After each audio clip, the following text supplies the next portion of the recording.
Hey Nick, how you doing this afternoon? Great, Dave. How are you?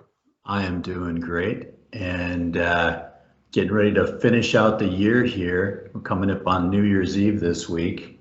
That's right. And there's snow on the ground. There is snow on the ground, snow in the air right now where I'm at. So snow plowing's in my future. So Nice. end of the year means New Year's resolutions for a lot of people. That is correct. Everybody's favorite time to think about making themselves better. Yes. Yep. And there's a couple New Year's resolutions that seem to pop up fairly frequently around the financial planning world. So, this one kind of ties in with the fact that we've got a pretty good snowfall last night. So we're going to talk about the snowball strategy for paying off debt. Perfect. Love it. Yeah, yeah. So, it's timely because it's the end of the year, and also we're coming off of the Christmas spending season too. So, Yes. Another January favorite, opening the Christmas credit card bill, right? right, right, right. So the snowball strategy, the idea behind that strategy for paying down your debt is you figure out the order in which to pay off your credit card debts and you gain momentum as you go. Right. Yep. Kind of a systematic approach to it and rooted in a lot of psychology as well in terms of Mhm. gaining momentum, if you will. Right, right. So in a nutshell, you should take your debts, write them down. I like to tell people to write them down in order from smallest to largest. Yep. And along with the balance, write down the minimum monthly payment. Yep. And for now, we're not going to worry about what the interest rate is on any of the cards, which to a lot of people is kind of counterintuitive. Yeah, for sure. I mean, we say it all the time, Dave, but when you are making financial decisions, just because it makes financial and or math sense doesn't necessarily mean it's the right approach to take. Right. Right. So as I'm sure I've said on this podcast before, if it was just about the numbers, we'd all be living in cardboard boxes with multi-million dollar investment accounts. But nobody wants a cardboard box in the snowy rain that we're having here in Lansing today, that's for sure. Right, right. So once you've figured out, you've got them laid down in front of you in order like that. The next thing to do is to take a look at your budget. There's that budget word again that we always Yep. end up coming back to, and figure out how much of an extra payment you can make. Right, exactly. And we always come back to the budget, but we both kind of always agree that it's probably one of, if not the most important piece of the financial puzzle. So It is. having that put together is really going to help you maximize your ability to figure out how much extra you can pay and how you can create a strategy to start paying this stuff off. Right, right. And so figure out what that extra payment can be, whether it's $50 a month or $100 a month, whatever you can come up with that's over and above the minimums. And then you're going to take that extra payment and you're going to apply that all to the card with the smallest debt in the first month Hmm. and pay the minimums on the larger balances. Right. So as you go forward, month by month, you're paying off that smallest card.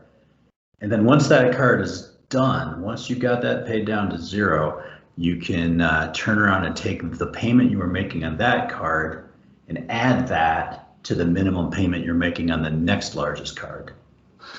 Exactly. And so, a couple things that happen from that standpoint, from a psychological standpoint. One is as you're paying things off, you're gaining momentum. You're seeing, okay, this is, if you started with Mm-hmm. 8 cards and you paid one off, now you only have 7. And so that's an easy thing to wrap your head around, but also it's an easy thing to see that you're making progress. Where if we just flip that in the reverse and say, okay, let's say you've got $10,000 of credit card debt and 8,000 is in one card that has the highest interest, and you've got 3 or 4 other ones with smaller amounts.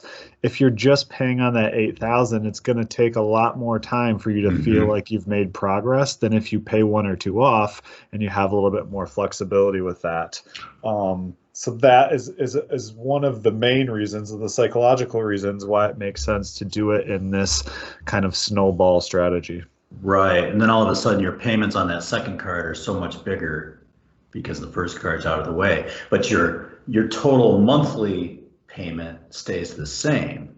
Right. So you're not noticing it as much as you go forward. And then as that second card gets paid down, you turn around and you do the same thing on the third. You take the payment, the cumulative payment you were making on the second card now gets applied to the third card.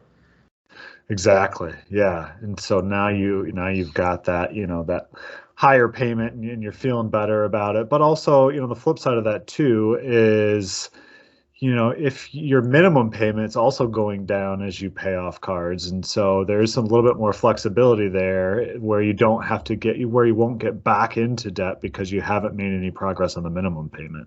Right. And so if you have to slow down for a month or two, let's say you're doing, you get to a point where you pay off 2 or 3 cards and you got $200 or $300 extra going. If you have to slow down for a couple months, then you can pick that back up, as opposed to not being able to have an extra $200 or $300 a month, and you have to take out more debt. And now you're getting back into the same issue as where you started.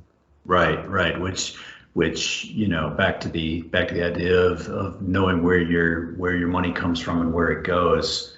If your spending is more than your income, you're not actually making progress on this. So we've got to tackle that issue first.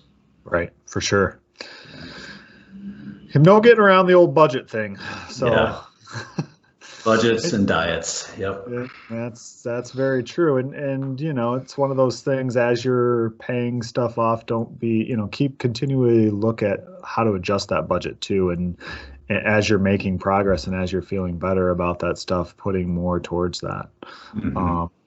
And we're talking mainly about credit cards, but there's also personal loans. There's also, car loans that get, that play a part in this as well. And so don't think it's just maybe one versus the other, and right. Working with somebody to help you figure out what makes sense, and how to do this for not just credit cards, but other debt as well. Well, and which immediately brings to mind student loans.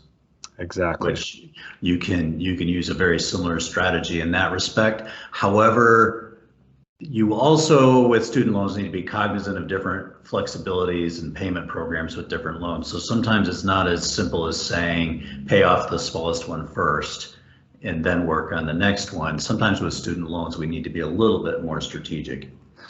Yeah, you got to figure out, what's private, what's public, and that plays into it, as well as interest rates and those sorts of things, and what kind of tax benefits you're getting from some of those student loan interest that's deductible, and so it gets a little bit more complicated.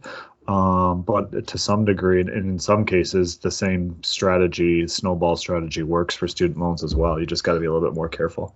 Right, and with all of these, the main motivator should always be thinking about all the neat things you can do with that payment once you've got that last one done. Then all of a sudden that's hopefully money that can be used for obviously the necessities, but also that may be the ticket to being able to take vacations and do some of the fun stuff that you want to do. Yeah, that's a great point. I think oftentimes when we're talking budget and we're talking paying off debt and we're talking about doing the stuff that's not very fun but necessary, having that kind of motivation behind it of, this is what I'm going to do with that extra $600 a month or whatever it turns out to be, can really help you. It's kind of like when people take the skinny picture of themselves from 15 years ago and tack it on the wall next to the treadmill. So every time they get on it, it's that same concept of figuring out ways to motivate yourself to do the things that aren't fun but are necessary and important. Right. And you know, psychologically too, spending money to pay for things you've already bought is no fun, but you know, saving towards things that you're anticipating doing in the future, that's a lot more interesting. Absolutely, and a lot more motivating too. And Right. you're much more willing to maybe skimp on some things here and there, go out to eat less, or do those sorts of things if there's a positive thing that you're saving for, as opposed to just to pay down debt. And so Yeah. keep that in mind, you know, as much as we like it to be just about the numbers when we think about finances and we think about planning, it really is more about the emotions behind it. And so Hmm.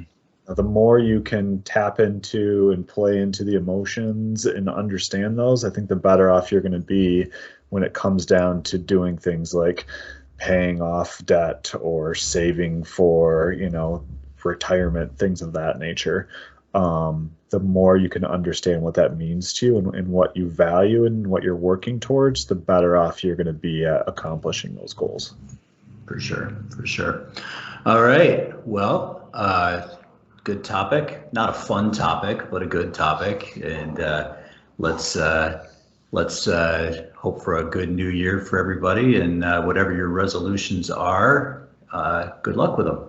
Absolutely. Hopefully, this helps in some small way, shape, or form to tackle those things that you don't want to tackle. But you know, you can do it. You just got to have the right mindset, and you got to think about what that all is going to mean for you in the long term, and that should really get you motivated to step up. So, good luck. 2021 is going to be Here the we year. go. There you go. Thanks, Nick. I'll talk to you Yeah, later. you bet, Dave. Take care. Bye.